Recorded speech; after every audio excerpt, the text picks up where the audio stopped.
Hi, எல்லாருக்கும் வணக்கங்க. Welcome to ஆட்டோமேட்டிக்ஸ் plus. இப்போது ஒரு போலிங் ஸ்டேஷன் வந்து எப்படி இருக்கும் அப்படின்னு சொல்லிட்டு ஒரு மாடல் இங்கே இருக்குது. இதில் வந்து முதல்ல நம்ம நுழையிறப்ப P1 தான் வந்து இருப்பாங்க. இந்த P1 தான் நம்மளுடைய நேம் வந்து ரீட் அவுட் பண்ணுவாங்க.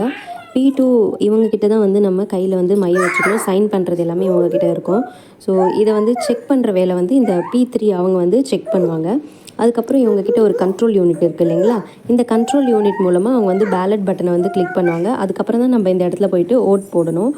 ஓட் போட்டு நமக்கு இவங்களுக்கு வந்து ஒரு பீப் சவுண்ட் வந்து கேட்கும். அது கேட்ட பிறகு தான் இவங்க திரும்பவும் வந்து பேலட் பட்டன் வந்து அழுத்துவாங்க. ஓட் போட்டு முடித்த உடனே நம்ம இந்த வழியாக வந்து பிஓ இங்கே உட்காந்துருப்பாரு. ஸோ இந்த வழியாக நம்ம வெளியே வந்துடணும். அதுதான் இன் அவுட். இந்த மாதிரி தான் வந்து போலிங் ஸ்டேஷன் அமைக்கணும்னு சொல்லிட்டு சொல்லியிருக்காங்க.